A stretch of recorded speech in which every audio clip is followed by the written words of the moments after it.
Hello, good morning, students. Today in ninth class science, we are continuing with the chapter and exercise of laws of motion. Question number 7 तक अभी हम लोगों ने complete कर लिया था और क्वेश्चन नंबर 8 से अब हम लोग स्टार्ट कर रहे हैं आज की class. An automobile vehicle has a mass of 1500 kg. Question number 8 में मास बच्चों दिया हुआ है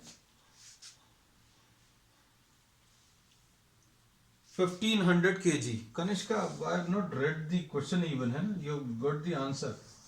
Mass 1500 kg. What must be the force between the vehicle and the road if the vehicle is to be stopped with a negative acceleration of? इसमें इन्होंने बोला कि ये मूव कर रहा है ना, और इसको रोकना है, मतलब the final velocity is to be zero. Final velocity अगर जीरो है तो acceleration, the negative acceleration is to be how much? 1.7 metres per second square, minus 1.7 metres per second square. तो क्या होगा? ऑपोजिट डायरेक्शन में फोर्स ऑफ फ्रिक्शन लगना पड़ेगा. Opposite direction में फोर्स ऑफ फ्रिक्शन मतलब ऑपोजिट डायरेक्शन का फोर्स क्या आ जाएगा? Mass into acceleration. मास 1500 है इंटू एक्सेलरेशन माइनस 1.7 है. तो अब इसको सिंप्लीफाई कर लीजिए.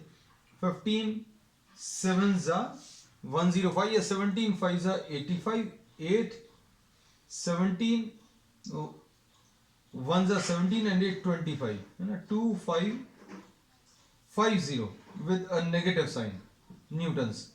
माइनस साइन ये शो करेगा that the direction of the force is opposite to the direction of motion. चलो अब नेक्स्ट इसके बाद आंसर चेक करिए. इसका नेगेटिव साइन बच्चों क्या शो करता है ये अभी हमने बता दिया. The negative sign indicates, answer अगर स्पेसिफाई करना है 2550 बोलेंगे and the direction of motion is opposite to the direction of force. Sorry, the direction of the force is opposite to the motion. Simple. अब क्वेश्चन नंबर 9 देख लो. Question number 9 में क्या दिया है? What is the momentum of an object of mass m moving with a velocity v? अरे ये तो बहुत सिंपल क्वेश्चन है. अब क्वेश्चन नंबर 9 में ये तो सिंपल फॉर्मूला बेस्ड है. क्वेश्चन नंबर 9 में मोमेंटम पूछा है, तो मोमेंटम बच्चों कैसे मिलेगा? Momentum P will be equal to mass into velocity, है ना. तो मास इसका m दिया है और वेलोसिटी u दिया है, तो momentum will be m into u. ऐसा कुछ आ जाएगा. वेलोसिटी v दी है बच्चों, तो v लिख लेना है इसको. This is v which is given. तो इसका आंसर कौन सा आ जाएगा? इसका D option is the correct. Question number 10 देखो. Using a horizontal force, question number 10 में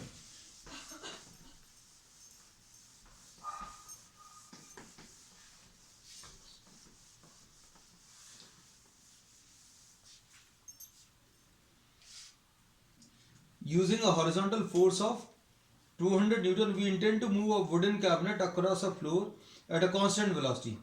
What is the friction force that will be exerted on the cabinet?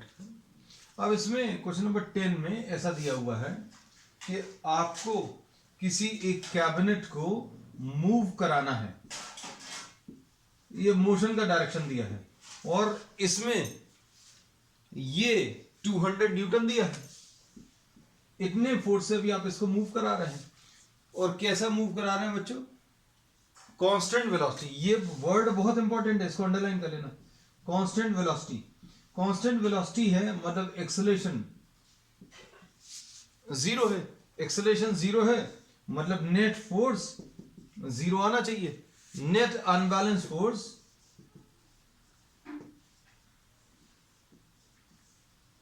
बच्चों zero आएगा. नेट अनबैलेंस फोर्स जीरो का मतलब यह है कि ऑपोजिट डायरेक्शन में एक फ्रिक्शन लगेगा और ये फ्रिक्शन की वैल्यू कितनी रहेगी? This force of friction will be 200 Newton. जितना अप्लाइड फोर्स होगा उतना ही फोर्स ऑफ फ्रिक्शन आने वाला. This is question number 10. आप देखो क्वेश्चन नंबर 11।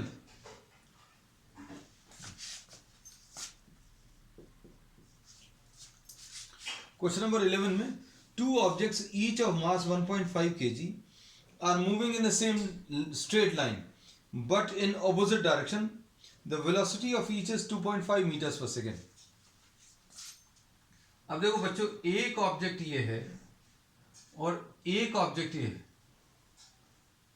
और इसका मास 1.5 kg है और इसका भी मास 1.5 kg है और क्या दिया है, ये 2.5 मीटर्स पर सेकेंड है और इसका भी वेलोसिटी 2.5 मीटर्स पर सेकेंड है। अब क्या होगा, after collision,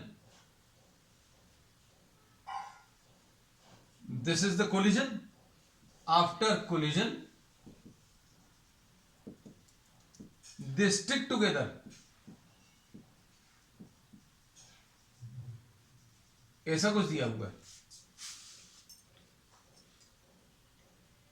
The velocity of each object is 2.5 meters per second before the collision, during which they stick together. What will be the velocity of the combined object after collision? And now these will be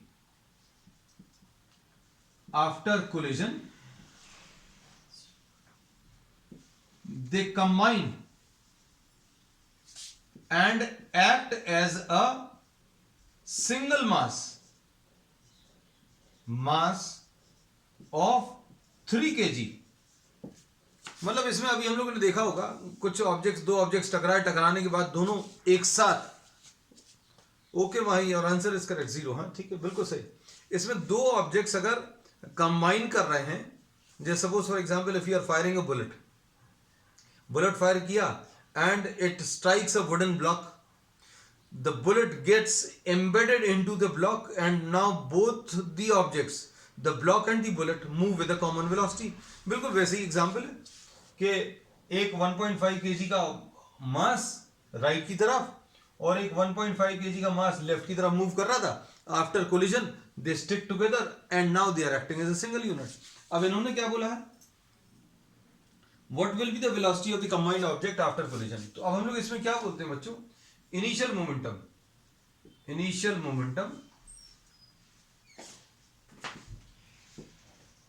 of the system m1 u1 plus m2 u2। क्या m1 u1 plus m2 u2 final momentum of the system,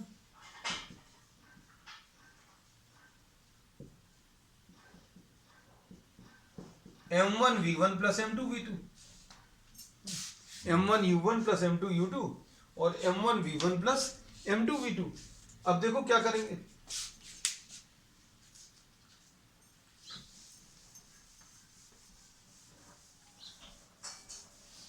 law of conservation of momentum क्या बोलता है, law of conservation of momentum ये बोलता है कि momentum before collision will be equal to momentum after collision। अब देखना, m1 u1 plus m2 u2 is equal to m1 v1 plus m2 v2। ये अभी हम लोग बोल सकते हैं। अब देखना अच्छे से, m1 कितना है, ये m1 है, m1 कितना है 1.5, u1 कितना है, u1 2.5 metres per second, m1 गलत जगह लिख दिया था, u1 ये है, u1 कितना है 2.5 metres per second plus m2 बच्चों कितना है 1.5 kg, u2 कितना है, ये भी 2.5 है लेकिन ये ऑपोजिट डायरेक्शन में है, इसलिए देखो ये चीज बहुत इंपॉर्टेंट है, u2 की वैल्यू -2.5 आएगी। क्यों? क्योंकि अगर आपने इस डायरेक्शन को पॉजिटिव लिखा तो ये वाला डायरेक्शन नेगेटिव आएगा। 1.5 इंटू माइनस 2.5। अब इधर क्या करेंगे, 1.5 into v plus 1.5 into v. दोनों जगह सेम क्यों लिखा, मासेस तो सेम है, लेकिन स्ट्राइक करने के बाद ये दोनों ऐसे आए, कंबाइन हो गए, और कंबाइन करने के बाद ये कॉमन वेलोसिटी से मूव कर रहे हैं। अब यही कॉमन वेलोसिटी बतानी है। ये 1.5 मीटर्स पर सेकेंड, ये 1.5 metres per second, both of these combine and these move with a common velocity. तो 1.5 into velocity plus 1.5 into velocity, ये अलग अलग नहीं होगी, अब तो ये सेम होगी। अब देखो ये कितना आ जाएगा बच्चों, ये तो 0 आ जाएगा। 1.5 इंटू 2.5 ये कैंसिल होगा, ये आएगा 3.75 माइनस 3.75 इज इक्वल टू, ये बच्चों कितना आ जाएगा 3v। तो 0 इज इक्वल टू 3v, यानी v की वैल्यू 0 आ गई। So after the collision both the objects stick together and come to rest. These are not moving with some velocity. चलो next, इसके बाद question number 12।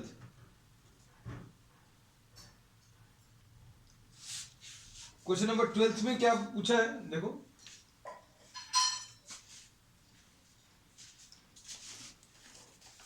According to the third law of motion, according to the third law of motion, when we push on an object, the object pushes back on us with an equal and opposite force, है ना। अगर अभी हमने किसी के ऊपर force लगाया तो वो हमारे ऊपर इक्वल फोर्स लगाता है ना। if the object is a massive truck parked on the roadside, it will probably not move. अब देखो बच्चों, इसमें लॉजिक को समझो, जो उसने लगाया है फिर उसको गलत प्रूव करो। तो पहले तो उसका गलत लॉजिक समझना पड़ेगा कि वो क्या कह रहा है।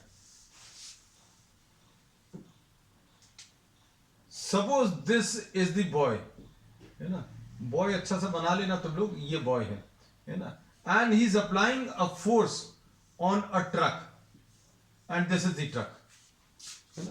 तो अब कैसा लॉजिक इसने क्या दिया कि this is the force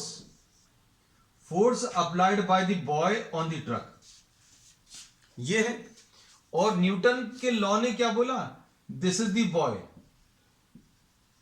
the force, इसको ऐसा लिख ले, force acting on the truck, this is the force acting on the boy, है ना। the force acting on the truck due to the boy and force acting on the boy due to the truck, these are equal and opposite। तो उसने ये logic लगाया कि भैया student ने कुछ फोर्स लगाया ट्रक के ऊपर, ट्रक ने इक्वल फोर्स लगाया बॉय के ऊपर, दोनों इक्वल एंड अपोजिट है, इसलिए नहीं चला। तो सबसे पहली चीज है कि आप पहले तो ये सोच कर देखो किसको कंसिडर कर रहे थे। You are considering the motion of the truck, और ट्रक रेस्ट पर है, truck is at rest. Truck कैसा बच्चों, रेस्ट पर है। तो ट्रक ने कितना फोर्स लगाया बॉय के ऊपर, हमें उससे मतलब ही नहीं, हमें तो सिर्फ ट्रक को देखना है।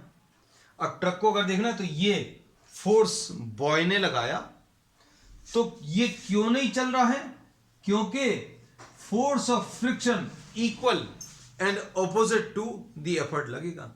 जितना एफर्ट स्टूडेंट ने लगाया उतना ही फोर्स ऑफ फ्रिक्शन जनरेट हो गया। मतलब जो अप्लाइड एफर्ट था that was not sufficient enough to overcome this friction. This force was not sufficient to overcome the force of friction। मतलब जितना अप्लाइड एफर्ट था, the effort applied by the boy on the truck is balanced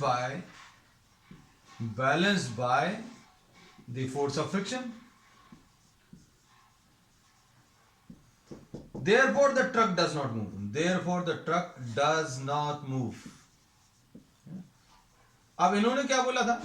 इन्होंने बोला था truck इसलिए नहीं चल रहा. क्यों नहीं चल रहा? क्योंकि बॉय ने ट्रक को पुश किया, ट्रक ने बॉय को पुश किया.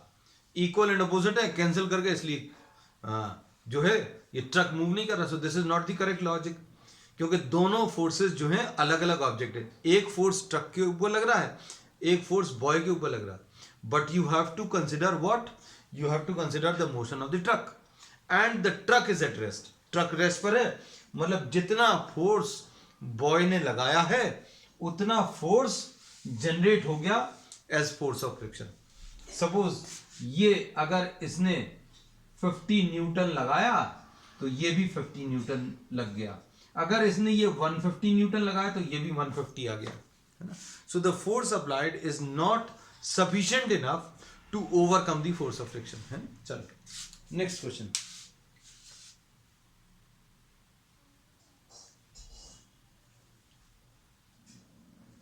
Question number 13.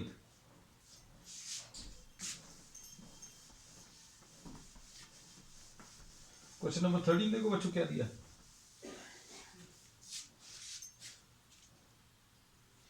A hockey ball of mass 200 grams traveling at 10 meters per second is struck by a hockey stick so as to return it along the original path with a velocity of 5 meters per second.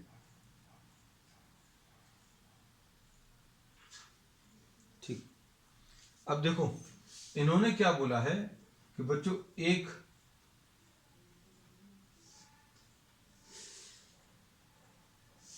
Hockey stick है और a hockey ball of mass 200 grams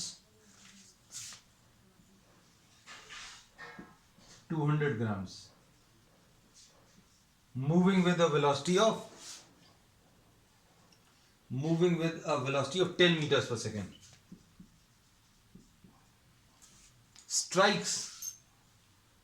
struck by a hockey stick so as to return it along the original path with a velocity of 5 meters per second.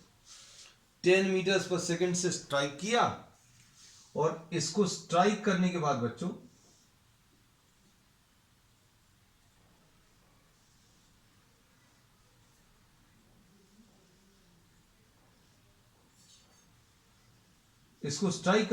ये 5 metres पर second से वापस आ गई. ऐसा कुछ दिया है ना. तो चेंज इन मोमेंटम बताना. तो इनिशियल मोमेंटम कितना है? इनिशियल मोमेंटम बच्चों ये आ जाएगा मास इंटू वेलोसिटी. मास कितना है? 200 बाय 1000 केजीज में लेना पड़ेगा. वेलोसिटी कितनी है? 10 है. लो भाई, तो ये कितना आ गया? 2 kg मीटर पर सेकेंड. फाइनल मोमेंटम कितना आएगा? ये था इनिशियल मोमेंटम इस डायग्राम का. और final momentum mass into velocity. Mass कितना है? 200 बाय 1000 इंटू वेलोसिटी कितनी है? वेलोसिटी -5 है ना. -5 क्यों? क्योंकि इसको पॉजिटिव डायरेक्शन बोला तो इसको नेगेटिव डायरेक्शन बोलेंगे. अब ये कितना आ जाएगा बच्चों?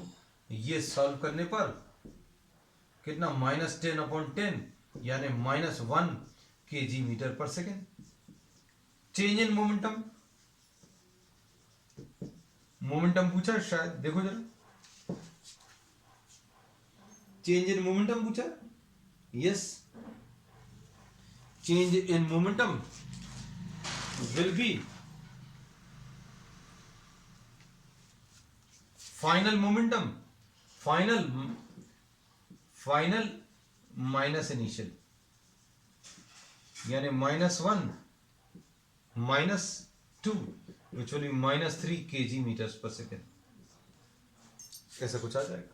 So this will be what the change in momentum. ये नेगेटिव साइन हमेशा शो करता है नेगेटिव डायरेक्शन. नेगेटिव डायरेक्शन मतलब ये वाला, है ना. अब इसके बाद क्वेश्चन नंबर 13 के बाद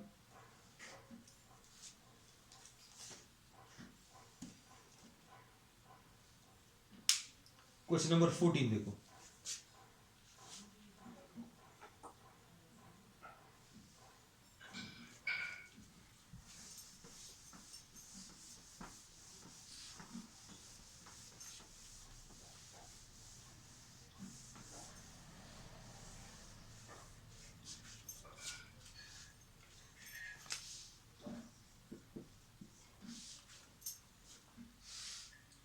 A bullet of mass 10 grams traveling horizontally with a, ये bullet 10 grams moving with a velocity of 150 meters per second. ठीक, this strikes a stationary block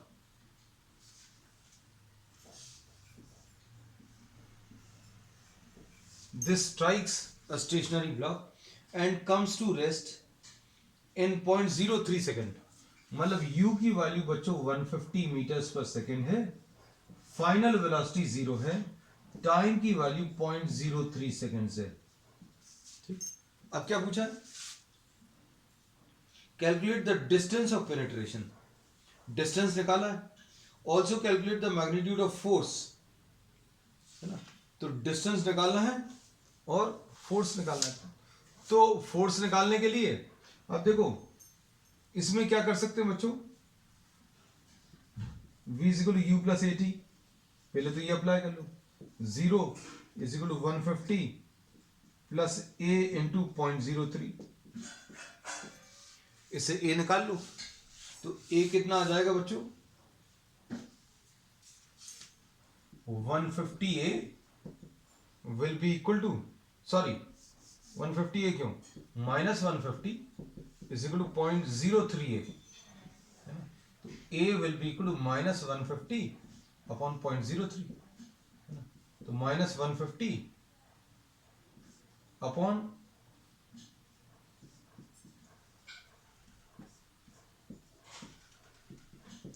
minus 5000 metres per second square. ये acceleration आ गया. अब force कैसे मिलेगा?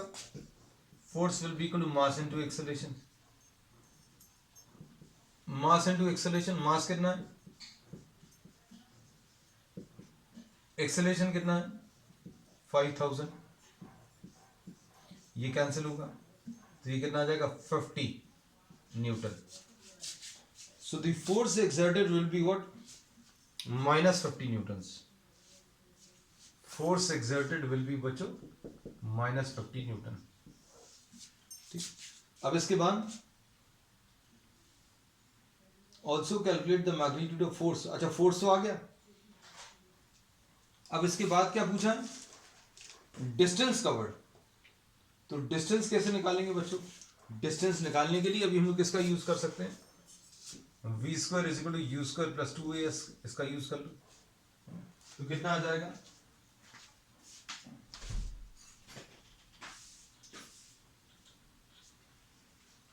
Final velocity बच्चों कितनी है, फाइनल वेलोसिटी 0 है, u स्क्वायर. तो u कितना बच्चों 150 का स्क्वायर प्लस 2 इंटू a की वैल्यू कितनी है माइनस 5000 इंटू s. तो कितना आ जाएगा बच्चों, ये 10,000 s is equal to 150 into 150. अब इसमें 2 जीरोस कैंसिल होंगे, एस अच्छे से लिख दें. अब इसमें 2 जीरोस कैंसिल हो गए तो s will be equal to 225 divided by 100 which is what 2.25, है ना. ये क्वेश्चन नंबर 14 है.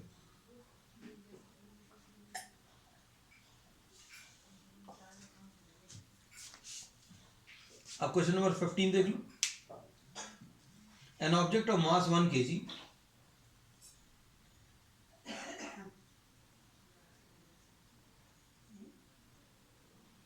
अब देखो बच्चों ये law of conservation of momentum पर आ गया फिर से.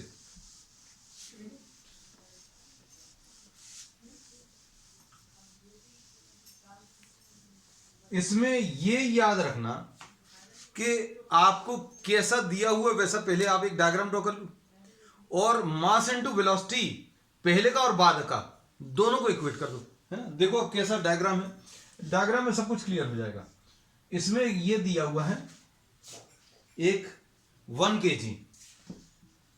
kg और ये 10 मीटर्स पर सेकेंड, ठीक है. और ये रेस्ट पर है, मतलब वेलोसिटी 0 है.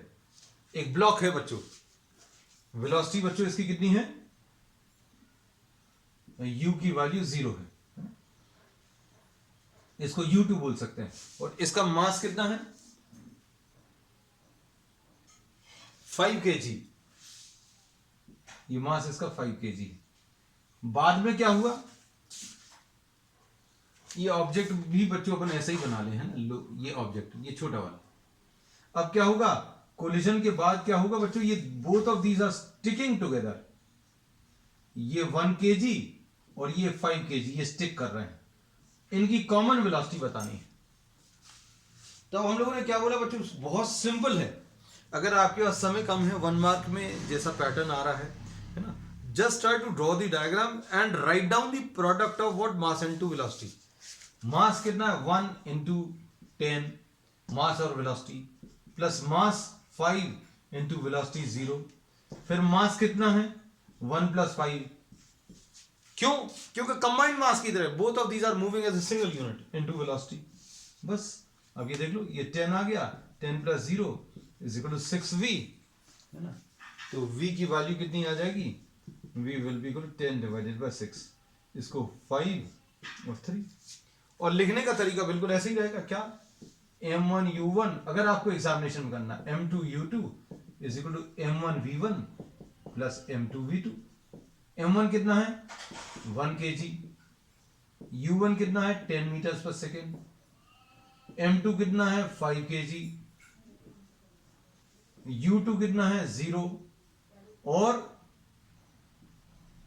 बस आपको फिर v निकालना है, ठीक है। तो this completes, answer is what 1.67। हाँ, इसको सॉल्व कर लें तो 1.66 आ जाएगा, 1.67 मीटर्स पर सेकेंड, ठीक है। तो बच्चों आज के लिए इतना ही। We will continue with what the remaining problems on the next one. That's all for today.